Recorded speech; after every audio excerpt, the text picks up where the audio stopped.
Miren esto, este no es solo un pueblo, es un recuerdo. Aquí está Armero, vibrante, lleno de vida. Es que si hubieran sabido, si tan solo hubieran sabido lo que venía ese día. La gente trabajaba, vendía su algodón, iba a misa, su vida era tranquila, su fe era ciega. Creían en la calma de su tierra, creían en sus líderes, pero arriba en el nevado, el gigante ya estaba despertando. Los científicos gritaban, ¡hay que evacuar! Se emitieron alertas, había tiempo. ¿Pero quién podía escucharlos? 8 días antes el país se desboronaba. La toma al Palacio de Justicia era el caos. El noticiero principal, dizque la única verdad. La atención del país estaba en otra parte. Y mientras los ojos de Colombia miraban a Bogotá, la muerte venía bajando por el río Lagunilla. A este pueblo lo dejaron solo. Fue una traición monumental. Esta filmación que están viendo es del 11 de noviembre de 1985. Es el último aliento. Estas son 48 horas antes de que todo se terminara. La negligencia de unos pocos asesinó la vida de todo un pueblo. A 40 años camino dentro de los restos de lo que algún día fue un pueblo lleno de vida. Armero, ese nombre que muchos conocen solo por la tragedia, pero que fue sinónimo de progreso, esperanza y alegría. Hoy las calles están cubiertas por el silencio, por la tierra que lo sepultó todo, pero también por la memoria que se niega a desaparecer. El día de hoy me propuse recorrer este lugar no solo para recordar la tragedia, sino para entender qué pasó. Y para ello tengo la compañía de Jonathan, un guía de este lugar. ¿Qué más, Jonathan? ¿Cómo está? Bien. Vamos a conocer un poco de la historia de lo que pasó, un poco de lo que no se escucha mucho hablar y pues con ayuda de Jonathan. Entonces vamos a conocer y vamos a ir mostrando un poco de todo lo que sucedió y escuchando de su voz, que lo tiene más claro, qué ocurrió en cada uno de los puntos y qué conoce él de esta historia.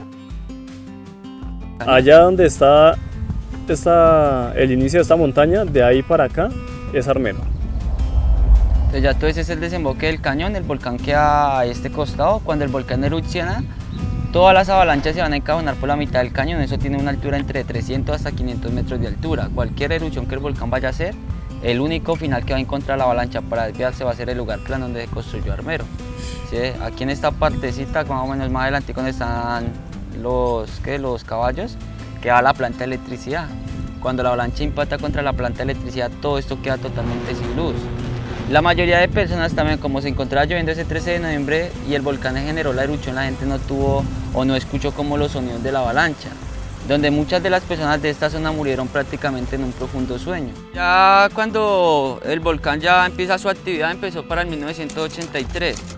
Empiezan geólogos italianos a empezar a advertir de la tragedia de Armero para empezar a evacuar a las personas, ya que se habían gestado las avalanchas que vieron antiguamente, entonces dieron el conocimiento. El Estado nunca vino acá a decir a la gente, váyanse de acá porque ustedes construyeron encima de poblaciones que antes fueron arrasadas, ni la gente sabía que era al construir al lado de un volcán o qué riesgo podía generar un volcán al construir cerca de él.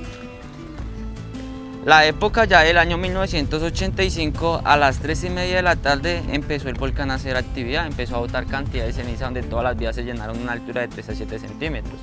El comportamiento de muchos animales como marranos, vacas, perros, de todo, empezaban a correr por todo lo que eran las vías, advirtiéndole a la gente realmente de lo que se estaba aproximando. Temblores empezaban a surgir, rompiendo partes de las vías y partes de las casas, llamando la atención al desespero de mucha gente. Toda esa gente llegó sobre la iglesia principal, le dijeron al padre eso lo que podían hacer. El padre le dijo a la gente que tomaran calma, que todo lo que estaba sucediendo simplemente era un capricho de la gran montaña blanca. Le decía a la gente, váyanse para sus casas, cerren ventanas, aclaraollas. Que vámonos todos tranquilos para la casa, que nada va a pasar. Que nada Pero sucede. el padre ya sabía de lo que iba a pasar. Claro, el padre ya estaba advertido desde la parte de Murillo que cualquier actividad del volcán iban a llamar al padre para que de la iglesia le activara las bocinas y poder evacuar a las personas, y iban a llamar a la Defensa Civil de la Cruz Roja para que ellos corrieran sobre las montañas y esperar a la gente que realmente el padre iba a evacuar. ¿Sí? Resulta de que después de que el padre le dijo a la gente que se fuera para las casas, que no iba a suceder, sobre las 6, a 6 de la tarde, o apenas se acabó la misa, el padre abandonó Armero por un presentimiento que tuvo en el pecho. ¿Para dónde nos vamos? Siento algo en el pecho. Le dijo al obispo, le hice sus maletas y nos vamos para Ibagué. ¿Qué le dijo el obispo y qué va a pasar con la gente? El obispo llegó y le dijo, padre, la gente, entonces la gente se va a morir. El padre le dijo que por un presentimiento no iba a generar prácticamente un caos, que hizo el padre y se para Ibagué. A las 9:40 de la noche fue su gran explosión. Derritió la parte del glacial y todo eso se fue convirtió en una avalancha de lodo tibio, avalancha de lodo caliente, que fue lo que permitió de que el lodo llegara tibio, que chocó contra la represa, la cantidad de millones de metros de agua que retenía entre la mitad de las montañas. Todas esas piedras gigantescas acumuló como más actividad o más peso para que realmente surgiera la desaparición de Armero. Al desembocar acá a las 11 de la noche, pues ya habían llamado al padre para que evacuara a las personas, pero el padre nunca contestó porque ya no se encontraba dentro de la iglesia. La mayoría de personas mueren por culpa del padre. Para el 6 de julio de 1986, 7 meses y 23 días, Juan Pablo II declaró Camposanto Armero, uno de los cementerios más grandes de Sudamérica, para que nunca más se vuelva a reconstruir. Cuando el Papa Juan Pablo II viene a declarar Camposanto, todo el parque se encontraba así como vamos a ver esa foto. ¿La vemos? Ah, la foto de allá. Sí, esa foto es exactamente el 6 de julio de 1986. Todo quedó totalmente como un desierto. Cuando quedó como un desierto, la gente no se podía ubicar para decir aquí era mi casa, sino que ponían tumbas en cualquier lado. Para que eso no sucediera, los geólogos trataron de ubicar el centro y cuando lo ubicaron levantaron esa cruz gigantesca. Ya Juan Pablo II declaró Camposanto el 6 de julio y 10 años después se metió maquinaria alrededor de la cruz hasta que se encontraron todas las baldosas originales del parque. Con cuerpo bombero se lavaron todos los pisos a agua a presión. Cuando se encontró, todo el piso es el original. ese es el original. Cuando se encontró el piso, lo que hicieron fue encontrar esta marqueta que se acababa como en granito, como toda destruida. Sí. Y lo que hicieron fue pegar los ladrillos para reconstruir el diseño como era originalmente la zona verde. La arbolización la plantó con Tolima para generar vida, ya que cuando las personas entraban acá a ver el desastre de Armero, se encontraban huesos, se encontraban carros, se veía mucho en realmente como la tristeza. La arbolización se plantó para no ver solo cruces, sino que a través de eso viéramos arbolización, viéramos fauna y llamara un poco como mala felicidad hacia este lugar. Cada piedrita que vamos a ver acá dentro de este círculo tiene un significado. En esta ocasión, estas piedritas que vamos a ver pequeñas acá nos van a señalar cada persona que murió. Por ejemplo, ustedes perdieron 4 familiares, cogían 4 piedras del lodo, las lavaban y las botaban con el nombre de su ser querido, Andrés, Julián, Felipe, Carlos. Cada piedra tiene un nombre y un apellido de cada persona. Ese arbolito que su merced está viendo ahí nos va a marcar el árbol de la esperanza. Es un homenaje a los 543 niños que se perdieron en Armero. El nombre original son niños sobrevivientes de la tragedia. Muchos de estos niños muchos padres sobrevivían con sus hijos en brazos. Llegaban los socorristas porque la única forma de rescatar a los padres como a los niños era por intermedio de un helicóptero. La altura del lodo subió de 2,5 metros hasta 4 metros de altura. Todo lo que se metía terrestre, todo se sumergía. Lo primero que quería hacer un padre era al ver un helicóptero decir que le sacaran a sus hijos, que querían sacar a los niños de acá porque supuestamente pensaban de que iba a llegar otra avalancha. Los papás los sacaban del lodo y los llevaban hacia los hospitales y le decían que cuando salieran de los hospitales fueran por su hijo al albergue donde el albergue de campo a reclamar a los niños. Cuando muchos de los padres se acercaban a reclamar a sus hijos, no se encontraban en el lugar. Se los entregan al bienestar familiar de esa época, se los llevan a diferentes países, los daban en una noche a padres que no podían tener hijos. Si de cada 13 de noviembre cuando se encuentra un padre con su hijo, lo que van a hacer ellos es empezar a quitar cada piedrita, por eso hacen falta muchas piedras acá y en varias partes, porque se han encontrado de 80 ¿Ya los que se han encontrado? Las familias que se han juntado. Años. Sí, señor. Ahorita pues muchos de estos niños ya tienen 40, 50 años, pero pues hoy en día un padre, digamos, de acá Armero, con la esperanza de encontrar a su hijo, ellos no están como felices, o sea, ellos no mueren como con esa felicidad. Entonces resulta de que ese papá tiene hoy en día unos 60 años, 70 años. No puedo creerlo. No, yo no puedo creerlo que usted sea mi hija. Dios mío, Jesús, gracias, Padre amado. Y se encontró con su hijo. Entonces ya él muere prácticamente contento porque realmente pudo saber que sí, su hijo sí está vivo, que lo encontró y otra vez volvió a abrazarlo y poder decirle cuánto lo extrañaba después de tanto tiempo que son 40 años de la tragedia. Esas 5 piedritas que están allá nos señalan las 5 redes bancarias. La avalancha desapareció todos los bancos y de lo único que dejó de esos 5 bancos al fondo fue esa caja fuerte. Allá la vemos en concreto. Ah, ok, esa que está allá. Esa es la caja fuerte del Banco de Colombia. Según el notario, esa sobrevivió con más de 40 a 47 millones en plata. Para una persona ganase un salario mínimo mensualmente se ganaba 13.559 claro, pesos en esa época era en un cualquier mes. cantidad de dinero. Y en un solo día se ganaba 430 pesos, ahora estamos hablando de 47 millones en plata. ¿Cuál era un salario mínimo en la época del año 1984? 11.200 pesos, ¿sí? Y en el año 85 ya equivalió de 13.559 pesos. La caja fuerte del Banco de Colombia. Esta caja fuerte quedó totalmente enterrada, la plata la sacaron 2 semanas después de la tragedia. Y al fondo vemos la perilla, que es donde se echaba la plata. La gente viene de noche a hacer oraciones, a hacer cosas ahí. Ahí vemos los pisos originales, el ancho de cada pared. Y acá pues también se saca el relato de muchas personas que han entrado de curioso acá a esta cava fuerte y le han sucedido cosas. ¿Ah, sí? Sí, acá han llegado dos youtubers también y han llegado hasta esta parte y le han sucedido cosas, y han aparecido personas, los han tocado. Las tres lajitas detrás de la estatua de Juan Pablo II son las tres poblaciones que fueron arrasadas por las erupciones del volcán. La piedrita más pequeña es la población de Tasajeras, San Lorenzo y por último Armero. 500 habitantes, 1200 habitantes y un promedio de 50.000 a 62.400 habitantes. Cuerpos sin vida, nomás encontraron 25.000 cuerpos a 22.000 cuerpos. La mayoría de personas se encontraban sepultadas debajo de los escombros y el lodo. Cuando muchas familias quedan atrapadas dentro de las casas, las mismas edificaciones caían encima de las personas y los muros los sepultaban. Para poder sacar a las personas tenía que meter maquinaria. Entonces, como era totalmente imposible y Juan Pablo II iba a declarar camposanto este lugar, para que van a sacar a las personas que estaban enterradas sabiendo que las iban a volver a enterrar. La tecnología que había era muy poca y con esa tecnología se tenía que rescatar a las personas que se encontraban con vida. Por eso hoy en día nosotros no conocemos una historia como tan impactante, más impactante que la historia de Omaira Sánchez Garzón, la niña de 13 años de edad. ¿Por qué? Porque es la única niña que realmente los medios de comunicación grabaron el sufrimiento de esa niña durante 3 días. Murió el 16 de noviembre de 1985. Lo más impactante para todas las personas es saber que ella sufrió 3 días y que ni siquiera tuvieron el tiempo de poderla sacar. No existió esa tecnología para realmente poder sacar ese angelito después de 3 días, y que es como lo que más impacta el corazón de toda la gente. ¿Por qué se convirtió en un símbolo? Porque detrás de la tumba de Omaira hay una montaña grande, el Alto de Vallecito. Ahí sobrevivió la mayoría de personas que corrían del barrio Santander el 20 de julio. Una montaña tan estrecha que para la gente poderse subir tenían que jalar a los que se encontraban arriba para poder sobrevivir en ese lugar, ¿sí? Muchos caían, muchos sobrevivían. Al día siguiente, mire, la magnitud de la tragedia se vino a saber a las 8:30 de la mañana, el 14 de noviembre.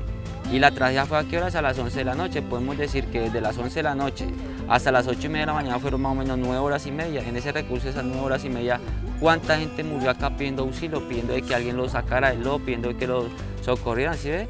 La tragedia fue a las 11 de la noche. El 14 de noviembre a las 1:45 de la mañana subió otra avalancha, llegó otra avalancha de la parte de arriba por un deslizamiento también de tierras y de hielo del volcán. Llegó una avalancha, la gente resistió 3 avalanchas, los sobrevivientes ya no resistían para realmente poder luchando contra su vida para poder sacar del lodo porque ya las fuerzas no le daban. ¿Sí? No, ya que. En esa montañita que hacían, los helicópteros sobrevolaban y ven, el único lugar seco era ese o la terraza del hospital. Armero quedó arrasado en casi el 100% quedó arrasado Armero. ¿Qué tipo de descripción podría hacer sobre lo que observó? Vea, es decir, eso quedó todo lodo, borró casas, borró todo. Sí, es decir, desapareció todo el mundo. Yo creo que habrán ni un 5% estará con vida lo que es Armero. Pero usted podría hablar de cuántas personas muertas. Vea, ¿sabe qué, Jorge? La mejor forma es que averigüen cuántos habitantes tenía Armero y de ahí saquen la cuenta de que no hay siquiera un 2% de los habitantes sobrevivientes, de resto casi todos murieron.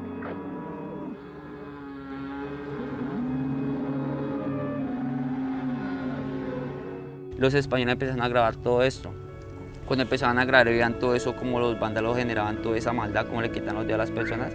No podían transmitir eso para que el mundo entero se diera de cuenta que al prender la televisión iban a darse de cuenta de toda esa corrupción a través de un dolor. Entonces quisieron enfocar la historia con Omaira, porque Omaira decía: toco en el fondo con los pies la cabeza de mi tía, tengo miedo de que el agua suba y me ahogue. ¿Sí ve? Hoy es mi examen de matemáticas final y estoy preocupada, profesora, pero lo siento porque no puedo asistir al examen de matemáticas hoy porque en mi casa sucedió una tragedia. A pesar de que esa niña estaba atrapada con 2 paredes sobre sus piernas, ella nunca le importaba prácticamente nada, ya lo que le importaba era su examen de matemáticas. ¿Sí ve? Quiero decir unas palabras. ¿Puedo? Mamá, si me escuchas, yo creo que sí. Reza para que yo pueda caminar y esta gente me ayude. Mami, te quiere mucho, mi papi, mi hermano y yo. Adiós, madre. Este fue el punto exacto donde le quitaron la vida al padre Pedro María Ramírez Ramos. Mire las baldosas rotas, como si la tierra guardara memoria. Fue un 10 de abril de 1948 en pleno Bogotazo.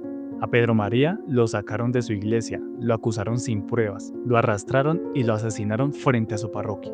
Después de eso, algo cambió en Armero. Era un pueblo próspero, cafetero, lleno de trabajo y de fe, pero esa muerte dejó una sombra que ya no se quitó. Por eso empezaron a decirle a los armeristas los matacuras de Colombia. Tiempo después, las hermanas del convento pusieron una placa en su memoria y la gente empezó a repetir las palabras que se atribuyeron al padre. El que crea en mí, nada le pasará. Y también circuló otra frase, aún más fuerte y más poderosa, como una advertencia. No quedará piedra sobre piedra. Es una frase que dio pie a la leyenda La Maldición de Armero.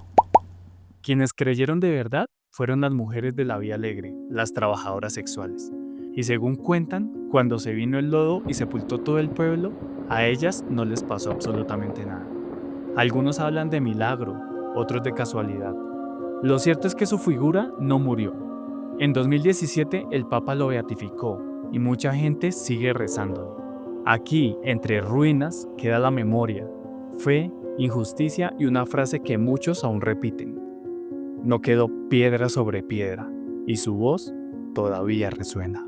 Hoy, cualquier actividad del volcán activa las alarmas por sí sola. Estos equipos que ustedes están viendo funcionan con energía solar, conectados por satélite. Y ante el más mínimo movimiento sísmico, las sirenas se encienden para alertar a todos. Aquí se encontraba ubicado un colegio, pero se dio un homenaje a la estación de policía y a todos los que perdieron la vida ese día. Y esta es la roca, una de las rocas más grandes que se encontraban taponando la parte alta del río Lagunilla. 350 toneladas. Esta piedra que estaban viendo, no alcanzan a dimensionar el tamaño. Fue la causante del taponamiento en la parte alta, la cual se trajo toda la avalancha. Vemos el diámetro de la piedra, 8 metros a 9 metros de ancho por 5 metros y medio de altura. Calculado por el sensor de movimiento de los geólogos de 350 toneladas. La posición de la piedra eran 120 kilómetros y esta piedra la movió el agua a 20 kilómetros donde estamos ubicados. ¿A qué distancia pudieron ser arrasadas aquellas personas? Mire, aquí quedó una casa totalmente sepultada. Aquí donde yo me voy a parar. Todavía hay sedimentaciones. Sí, mire, acá donde yo me voy a parar es las vigas de amarre, que es donde se ponen las tejas. Antiguamente todas las casas no tenían columna ni nada, sino que todo se amarraba directamente con las mismas piedras. La gente nunca contaba era con la erupción del volcán, sino con el represamiento. Si algún día el volcán iba a hacer erupción, la gente podía resistir al impacto del agua, por eso las calles hacían en concreto y fundido con piedra. Fuera de esta piedra general el represamiento y la destrucción de Armero, cada vez que la piedra impactaba contra edificaciones sostenía un poco la velocidad hasta que cae encima de la casa de la familia de Rodríguez. De acá sobre una niña de 12 años de edad, donde vio morir a toda su familia. En el recurso de la oscuridad no tuvieron la forma de poder encontrar las llaves y quedaron atrapadas directamente dentro de este lugar. Una semana después la niña se paró encima de la piedra, empezó a divisar todo lo que había sucedido, pero nunca comprendía lo que había pasado. Reconoció este palo que antiguamente era un palo de mango. El palo de mango tenía un pedazo de lazo y media tabla que era el columpio y el patio de su casa donde ella jugaba. Lo que nunca entendía era las 7 cruces que se encontraban debajo del árbol. Ella venía y tocaba una a una y nunca tenía el significado de qué significaba cada cruz, de que realmente esas 7 cruces eran sus familiares. Se la hallaron para Estados Unidos y la dieron en adopción.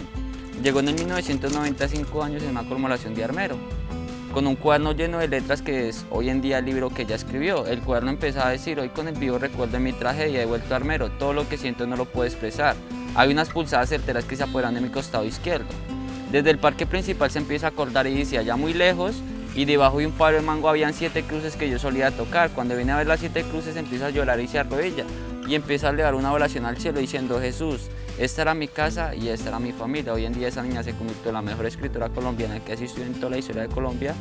En versión femenina su historia la vivió acá donde yo estoy ubicado y esta es su familia. La escritora se llama Luz García, el libro se llama Luto Permanente. Esa escritora nació directamente de este gran dolor de la tragedia de Armero. ¿Y la estación de policía? Sí, ahí queda un colegio originalmente y se brindó un homenaje a la estación de la policía. La estación queda por la calle Sexta con carrera 14, se puso sobre la calle Octava con carrera 15. En homenaje a los 32 policías que perdieron la vida aquel miércoles 13 de noviembre de 1985. La mamá de Omaira todavía vive, está en Lérida, a unos kilómetros de aquí, lejos del ruido, lejos de las preguntas. Cada mañana, antes de que lleguen los turistas, ella visita este lugar en silencio. No quiere cámaras ni aplausos, solo un momento en paz. Pero hay quienes vienen sin entender el dolor, preguntan sin pensar, hablan sin sentir, como si la tragedia fuera una historia ajena, como si el sufrimiento tuviera que exhibirse. La llaman, le piden fotos, le dicen: soy seguidor suyo. ¿Seguidor de qué?, le dice ella. Nadie comprende mi dolor, no comprenden que detrás de cada piedra, de cada recuerdo, todavía hay una madre que pierde a su hija y no necesita que se lo recuerden a cada momento. Todo esto que estamos viendo aquí para allá es los residuos de lo que viene siendo, de lo que fue el volcán en la erupción. Todo esto es material volcánico, toda la vía, lo que está cubierto. En su momento, lo que estamos viendo, en su momento eran calles pavimentadas, calles muy modernas, normales para su época, en lo que está convertido el día de hoy. Solo tumbas, piedra, lodo y la naturaleza que ya se apoderó de lo que le pertenece. Lo que ustedes están viendo en este momento son las imágenes de lo que era la estación de ferrocarril San Lorenzo.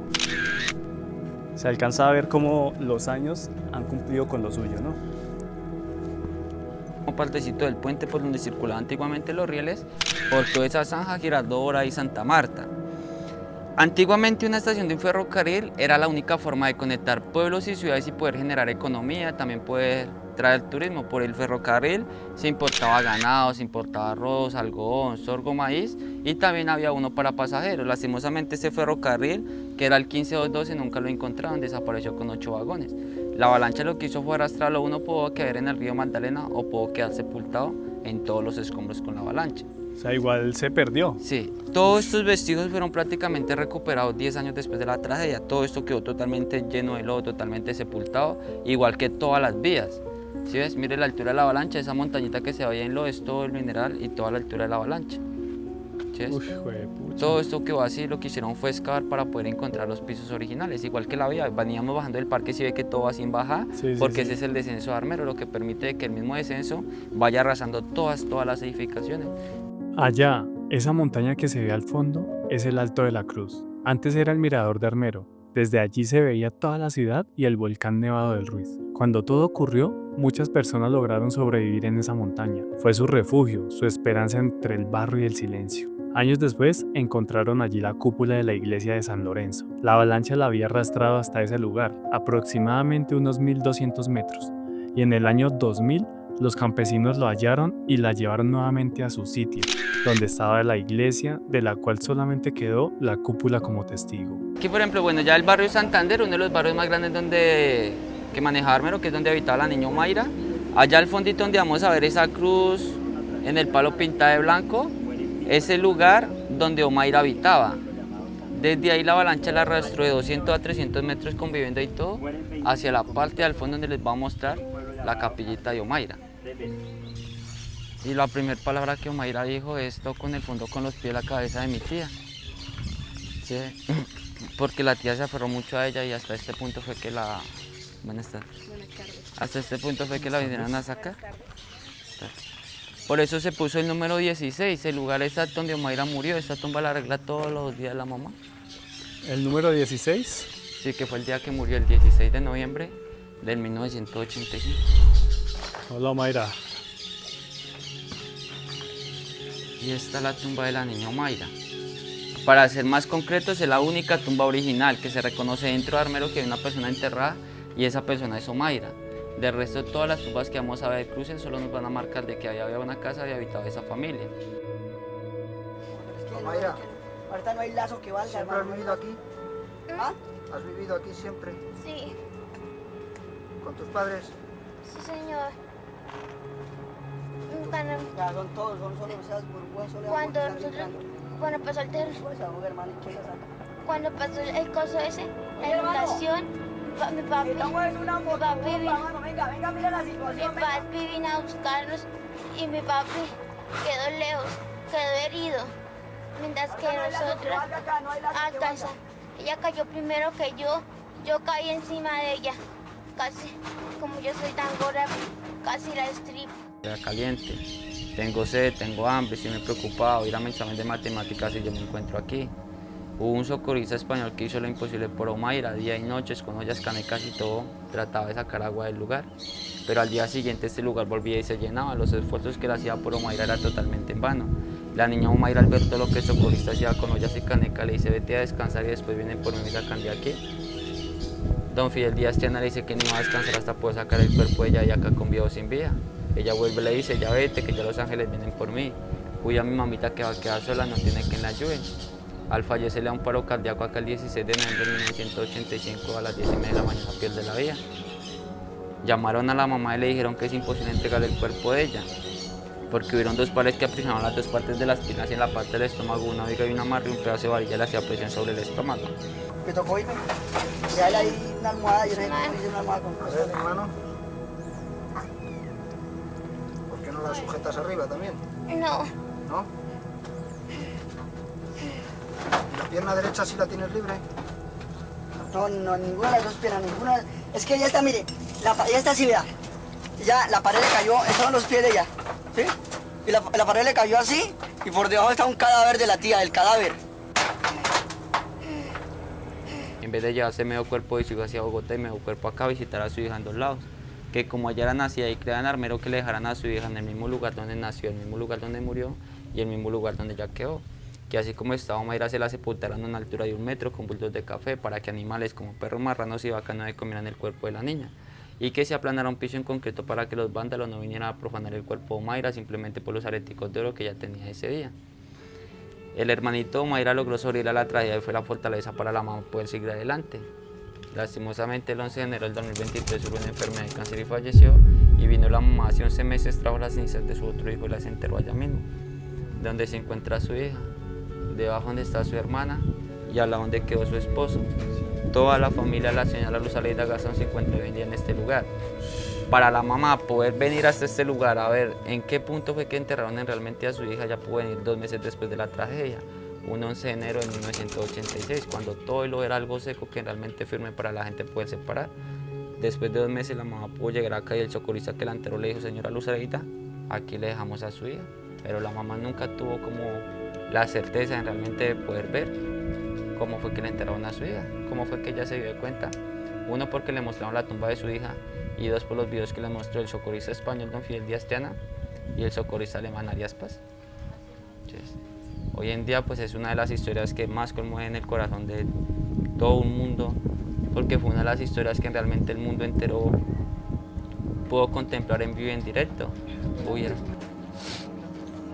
Sí.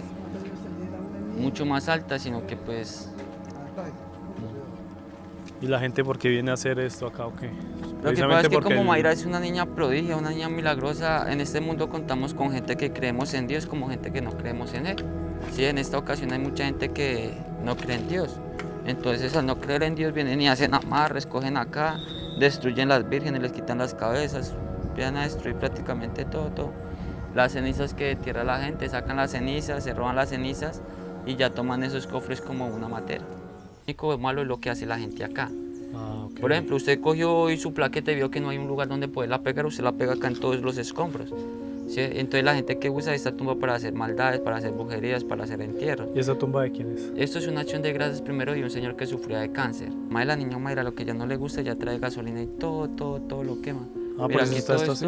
Eran llenos de muñecos. Y uno miraba muñecos y decían Andrés, Julián, Felipe. Y usted se ponía a mirar y uno decía, pero no creo que sea una petición como tal, porque si fuera una petición como tal no creo que venga y le pongan el nombre de algún familiar a un muñeco, lo hacen con algún propósito, generar alguna maldad, generar algún entierro. Mire, todo lo que les voy hablando. O sea, que la gente trae los cristos de una forma y pues ya la gente lo que hace es dañarlos. Una sola vez hice una guía nocturna y había acá había alta familia porque había como unas 20 personas. Y todas esas 20 personas venían detrás de un brujo, ¿sí? Un brujo por allá de Villavicencio que le había dicho a la familia que la hija del señor tenía un entierro acá en Armero. Entonces, ¿qué hacen ellos? Ellos vienen desde cualquier parte y cogen un punto en especial. Cogen un punto en especial, por ejemplo, les voy a hablar de acá porque es el punto donde yo vi, ¿no? Sacaron de acá de esta parte, abrieron un hueco y sacaron un entierro donde había, digamos, toallas higiénicas con fotos de la persona a la que le estaban haciendo el amarre. Vinieron y le dijeron, ustedes acá tienen el entierro y acá hay más de 30 entierros. Entonces yo les pregunté si hay más de 30 entierros, ¿por qué no sacan los 30 entierros? Porque solo el de la señora. ¿Qué hacen ellos? 1, 2 días, 3 días, una semana antes, vienen con un metro Y acá empiezan a marcar 50 centímetros y arman acá una cruz, y acá otros 50 centímetros y marcan una cruz. Y ya cuando ellos vienen al mes, a los 8 días con la familia, como les digo, vienen y le dicen, yo por acá siento que está el entierro, y empiezan a maquinar a la gente por todo eso, empiezan a maquinar. Cuando dice mi corazón me dice, y mire que la bola de cristal, la calavera, eso se puso roja, se puso, mejor dicho, está que me quema la mano. Y abren acá el hueco y sacan el entierro con la foto de la señora. ¿Por qué? Porque ellos vienen a enterrarlo acá mismo, a extorsionar a las personas, ¿sí ve? Uy, qué piro. Digo, ¿por qué? Vamos hacia el cementerio. Bueno, aquí ya estamos en el cementerio original de Armero. Este cementerio pues no fue tocado por la avalancha. Uno por ser construido en una parte alta de lo que antiguamente fue el pueblo de Armero. Y lo otro porque acá fue donde botaron el cuerpo del padre Pedro María Ramírez Ramos. Entonces pues tiene como sus dos historias. Aquí dentro de este cementerio sobrevivió mucha gente que corrían del barrio Santander, salían corriendo por el cementerio a buscar al fondo de la montaña, que es donde estuvimos viendo la tumba de Omaira. Pero en el recurso pues la avalancha rodeó todo el cementerio y dejó muchas familias atrapadas dentro de este lugar. ¿Y todas estas tumbas por qué están abiertas? Después de la tragedia, el vandalismo vino y se empezó a robar los cuerpos por obtener las riquezas. Al dejar las tumbas abiertas con los cuerpos visibles, aprovechaban los satánicos para hacer brujerías, satanismos y rituales. Y todos los cuerpos lo han llevado, se llevaron el fémur. Ah, no, acá está todo botado, mírenlo. Todo está con piel y acá está la otra mitad del cuerpo. Sino que acá habían 3 cráneos y los cráneos se los llevaron. Pero esto no huele mal. No, miren, aquí se veía parte del otro cuerpo. Sino que ese es un fémur disecado, así como les había mostrado en la foto, estaba completo. Se ven todos los huesos. Sino que habían unos cráneos, sino que los cráneos como que se los llevaron. Se ve, todas están totalmente abiertas. Oiga, sí, todas vinieron a saquearlas. Y todos los cuerpos se los han llevado por obtener Mira, la por riqueza. este lado también. Todas están abiertas, todas las tumbas. ¿Y riquezas de que luego es que a ellos los enterraban con Hay mucha sus gente que eran pertenencias? enterradas con cosas de valor. Como le digo, acá el que reciclaba tenía una canoa de oro y un caballo. O sea, prácticamente cualquier persona que sacaban de Armero tenía cosas de valor. ¿Y Entonces aquí la para gente... allá? ¿Qué queda aquí para abajo? Todos esos cementerios, esos son como 1 kilómetro. Uf, güey. Sino que pues la mayoría está así empoderada por la naturaleza. Pues uno casi no le mete acá el cementerio por lo mismo, por lo que como hacen mucha brujería, si se encuentra limpio, más brujería hacen.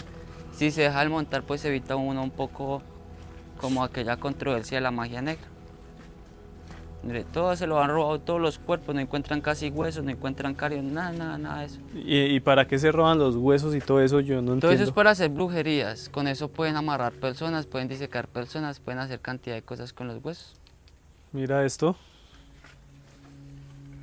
Y así podríamos continuar allá hasta más de 1 kilómetro, Eso es dice. grandísimo, por allá al fondo todo eso es grande, es 1 kilómetro de diámetro lo que tiene ese cementerio. Son 600, 700 tumbas las que hay. La gente de aquí pues era demasiado adinerada y por eso mandaban a hacer de una vez lo que le llaman los osarios o los mausoleos para todos sus seres queridos. Lo que se vienen a hacer por acá. Por aquí sí hay restos. Muy pocos los que hay. Sí, se ven unos 2 huesecitos y Sí. abajo ya no se ve nada. Aquí es como toda la capilla. Acá se ponía el ataúd donde se rellenaban los cuerpos. Miremos también las veladoras derretidas negras. Todo lo que le pone la gente a las almas. Vienen y le ponen agua. Vienen y prenden sus veladoras de esta forma.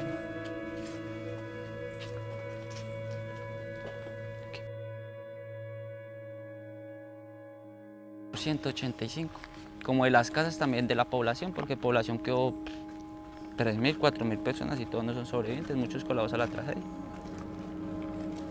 A este lugar y cada persona pues se lleva una experiencia diferente, ¿no? Pues cuando uno normalmente ingresa solo al lugar. El diseño de esta casa es diferente de cualquier otro diseño, cualquier otra arquitectura, es llamado la casa inglesa, generado ya por familias extranjeras. Después de 40 años se ven las pinturas originales de estas casas. Esto es lo que hace más histórico realmente Armero. Se pueden entrar, se pueden contemplar las baldosas, los pisos originales de cada edificación. El nombre de la Casa del Árbol se los pusieron los del documental de Yo Están Aquí en Siguiendo el Rastro, como Aida y Rafa Taibor. La forma como el árbol con sus raíces empezó a apoderarse de toda la edificación, armó los arcos de las ventanas, las paredes, los pisos. Y por esto nace el nombre de la Casa del Árbol. El nombre original es la Casa Inglesa. Después de la tragedia esta casa se usaba para hacer magia negra, para hacer sacrificios de muchos grupos paranormales. Entran hasta este lugar, abren portales para comunicarse con las personas que quedaron penando dentro de este lugar. Todas las casas eran así, en concreto y fundido con piedras. Todas las casas quedaron intactas. Después de la tragedia, el vandalismo se empezó a robar puertas, rejas, ventanas, dejaron casas inestables. Por miedo a que muchas colapsaran encima de aquellas personas que entraran a explorarlas, el alcalde manda demoler casas y por eso es que se encontraban inseguras. Por eso unas se ven intactas y otras se ven destrozadas. Los baños, esto sobrevivió a la tragedia, pero no a la tragedia humana. Vino el vandalismo y se robó todo. El baño, aquí la cocina. Vemos y nos asomamos por la ventana. Sí, y allá vemos toda la alberca. Vemos el resto de los baños. Las casas eran grandes, por lo que las familias son demasiado numerosas. El barrio San Rafael, solo burdeles era lo que había en esta zona. Sí, la avalancha lo que hizo fue dar la vuelta por detrás. Aquí en esto donde vamos a ver esto destruido, ahí cerró la avalancha. Y ahí es donde dejó el cementerio aparte y la zona de tolerancia aparte. La casa más reconocida es la casa de 2 pisos que se ve acá, que es el Punto Rojo. Estas casas. Esa casa de 2 pisos. Ahí vivía una japonesa llamada Suki. Tenía 26 años de edad y era la más vieja que existía prácticamente en este lugar. Si de todas las pinturas, si uno se da cuenta, de la mayoría de las edificaciones tienen como su color rojo. Verdes con rojo, blancas con rojo, azules con rojo. Todas porque Armero era un pueblo demasiado liberal. Mira, acá uno puede ingresar también a esta, pero nos toca ir por el ladito. ¿Porque es peligrosa? No, por lo que están las ramas caídas. Siempre es que la naturaleza termina apropiándose de lo suyo, ¿no? 3 veces nos los demostró en Tasajeras que nosotros somos invasores de la naturaleza, nos los demostró en San Lorenzo, nos los demostró en Armero y hoy en día otra vez nos lo vuelve a demostrar que somos invasores de aquella naturaleza, le hemos quitado lo que le corresponde.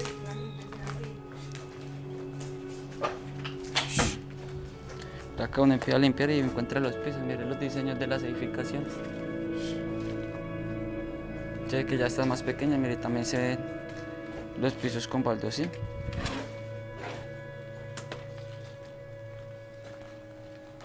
Todas estas casas pequeñas ya descienden hacia las herencias. Cuando hay herederos, digamos, de una casa grande, lo que hacen es partir esa casa en 3 herederos, en 12 herederos, dependiendo, y ahí crean esta casa y la del lado es una sola. Mire, todo se hacía así en concreto y fundido con piedra.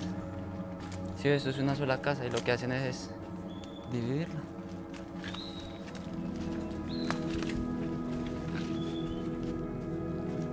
Y acá fuera de una historia, de una economía también, Armero tuvo como una gastronomía demasiado grande.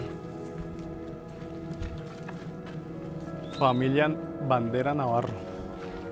Sí, que hay muchas casas, por ejemplo, si ve que esta casa no tiene el nombre de la familia. Sí, sí, sí. Porque no quedó quien le brinde un homenaje. Nadie sabía que este lugar iba a sobrevivir. Y al ver personas corriendo a sus vecinos, pues salían corriendo detrás de ellos, otros corrían por el instinto, no sabían lo que estaba sucediendo, sino al ver todo el desespero la gente salía corriendo. Los mismos vehículos aquí donde estamos parados les quitaban la vida, arrollaban toda la mayoría de personas. Por aquí en esto, aquí había una iglesia, una capillita. Según la historia de muchas de estas trabajadoras sexuales, cuando el padre Pedro María Ramírez Ramos cerraba la iglesia a las 4 de la tarde, siempre llegaba hasta este lugar. Le decía a las niñas de la Vía Alegre que vean más fáciles, bueno, que eran formas más fáciles de sustentar los hogares, que dejaran eso, que era pecado, entonces siempre las aconsejaba.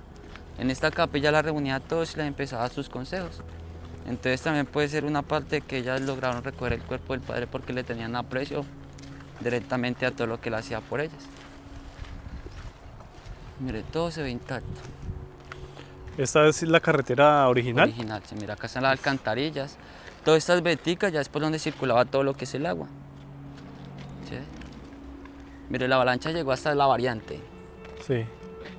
Vemos que la variante encuentra un poco más alta, hasta ahí llegó la avalancha. Rodeó acá a mano izquierda hasta donde se ve la última casa. Y ahí para allá empezó a arrasar Armero 6 kilómetros. De acá cerró hasta donde está el charco de tierra y ahí empezó a arrasar todo hasta el río Magdalena, que está ubicado a 20 kilómetros. Y donde dejamos la moto, ahí para allá empezó a arrasar 7 kilómetros hacia Guayar. Dejó esto como una isla.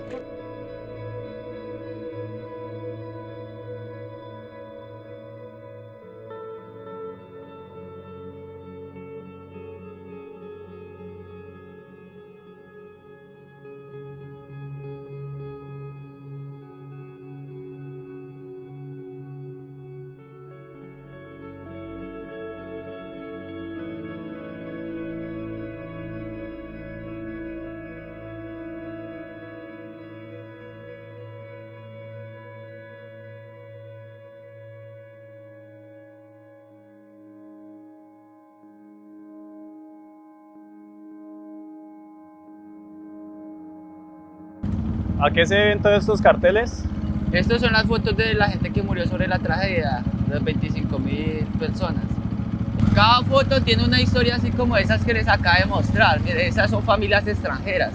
Los de la cigarrería Bolívar, que es donde se aprendió a comer la primer comida árabe acá en el Tolima, fue directamente por esa cigarrería. Por eso, fuera de tener una riqueza en agricultura, también tenía riqueza en gastronomía, como restaurantes árabes, japoneses, italianos y chinos.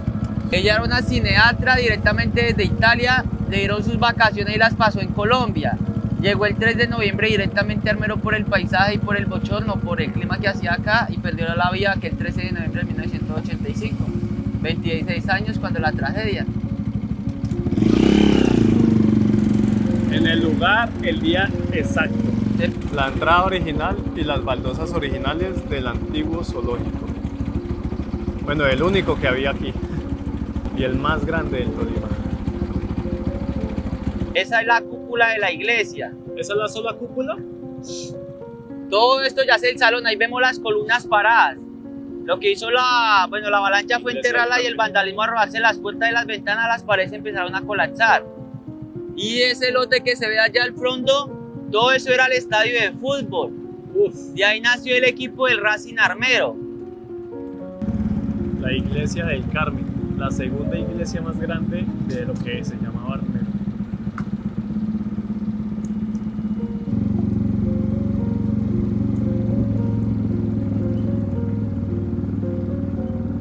Toda esta zona era donde habitaban las personas estrato 6 de Armero. Todas esas son las casaquintas.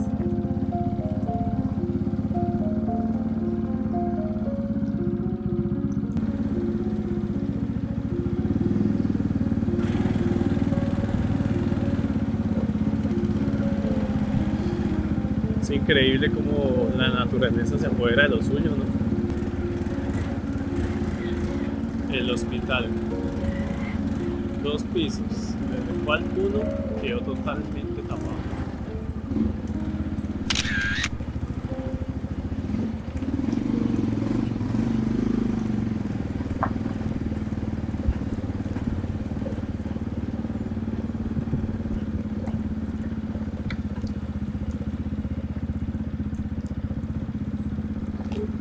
Entonces nosotros estamos elevados sobre una altura de 3 metros a 3,5 metros por encima de lo que era originalmente el nivel de Armero. Sí, aquí sí huele feo. Sí, todo esto es el guano. El popó de los murciélagos. ¿Todo esto es popó de murciélago? Sí, miren la son muchísimos ahí para allá, solo queda un reguero. Sí, es que el hospital se ve como de terror. Sí, claro. Todo esto eran las salas de parto, las incubadoras y las UCIs. Yo todo lo que llevo acá trabajando, nunca ha entrado un turista solo a dar la vuelta desde esa punta hasta esta punta solo. Es que es... Hacia afuera la energía, hacia allá la energía más fuerte. Se empieza a meter por una pieza solo, empieza a sentir la energía y toda la presión de los murciélagos. Ya más pequeños, de todas las cucarachas. Es que aquí sí se siente fuerte, la verdad es que sí. Entonces estas eran las incubadoras.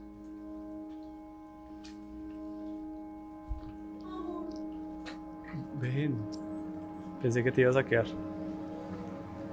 No, eso que afuera asusta más. Esta es la bajada para el primer piso, que está totalmente tapado. Y acá que se alcanza a ver. Aquí hay gente que se mete por acá. Sí. Mire, las que vamos a ver ahí al fondo, todo esto son los instantes, que es donde se ponían todos los medicamentos. Aquí los vemos. Y este que vamos a ver allá al fondo, vemos las tejas. Y allá al fondito vamos a ver el baño, que está totalmente sepultado. Sí, sí. Y todo esto, acá hay más de 120 personas que quedaron sepultadas debajo de los escombros. Cielo.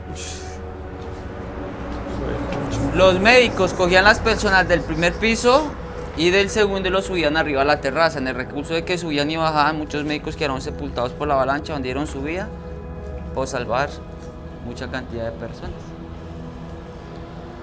Aquí yo he visto que si vienen harto a hacer temas paranormales. Sí, es que este hospital es uno de los lugares donde más se ha presenciado actividad paranormal, en cuestiones del día, en cuestiones de la noche. Esta es la bajada para el primer piso, que está totalmente tapado. Y acá que se alcanza a ver. Aquí hay gente que se mete por acá. Sí. Mire, las que vamos a ver ahí al fondo, todo esto son los instantes, que es donde se ponían todos los medicamentos. Aquí los vemos. Y este que vamos a ver allá al fondo, vemos las tejas. Y allá al fondito vamos a ver el baño, que está totalmente sepultado. Sí, sí. Y todo esto, acá hay más de 120 personas que quedaron sepultadas debajo de los escombros. Cielo. Los médicos cogían las personas del primer piso y del segundo y los subían arriba a la terraza. En el recurso de que subían y bajaban, muchos médicos quedaron sepultados por la avalancha, donde dieron su vida por salvar mucha cantidad de personas.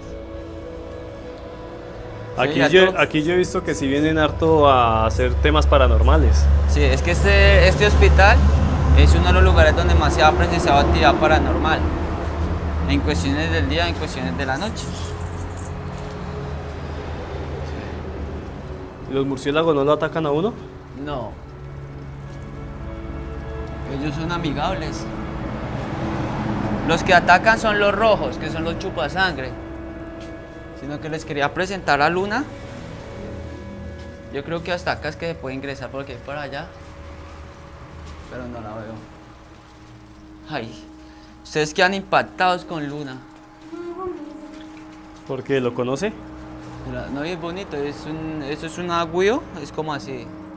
Y ella mantiene acá arriba comiéndose los murciélagos. ¿Verdad? Y es grande, es bonita.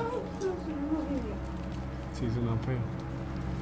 Sino que ellos hacen popó y todo es esto. Y hasta por allá que... Todo eso, sino que acá por lo que está eso nos toca ingresar por el otro lado así. Y allí ya queda la baja para el primer piso y la subida para la terraza. Sino que acá ya está más alto el guano.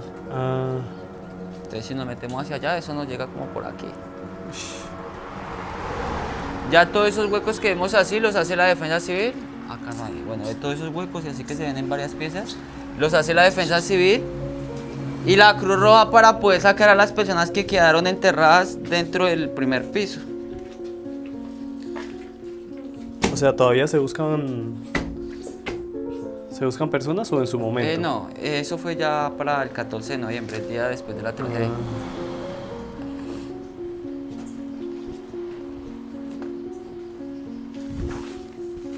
Aquí quedaba la subida hacia la terraza. Sí. Creo que las escaleras quedaron destruidas. No, las escaleras quedaron intactas, pero el vandalismo las destruyó. El vandalismo las destruyó. Por llevarse en parte de lo que fue la chatarra, las varillas.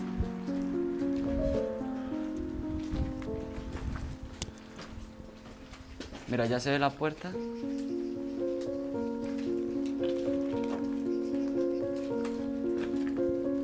Y sí, mira, ahí se ve la forma por donde iban las escaleras. Todo, sino sí, que las destruyeron. ¿Y esta agua que cae arriba aquí? La humedad de como arriba queda posada el agua en el helipuerto. Entonces ya ahí, pues la gente que rescataban los helicópteros allá aterrizaban, armaban carpas, les daban suero, morfina. No que hay muchas cucarachas y acá huele más feo. Sí, acá sí huele feo. Uf. Pero que también viene gente echando chichi, ¿no? Sí. Como nosotros. Ustedes no me van a creer, pero acá viene mucha gente que vienen a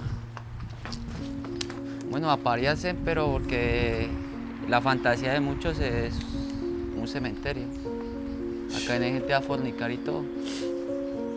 Y uno dice, lo que para uno le da miedo o respeto, para otras personas es algo normal. Mire, todo está en la farmacia. Acá en la parte alta es donde quedaba el helipuerto. Sí. En su momento fue lo único que funcionó el helipuerto para ayudar a las personas. No había un lugar seco para aterrizar, sino era la terraza de ese lugar hospital. De resto solo era un desierto lleno de barro. Y esta es la farmacia. ¿Esta era la farmacia? Más al fondo ya queda la morgue. ¿Aquí mismo? Sí, al fondo en la última pieza. ¿Y aquí por dónde se ingresa? ¿Ah? Aquí por dónde se ingresa. Dijo un turista. Al fondo queda la morgue, pero si quiere ir a la morgue yo lo espero aquí.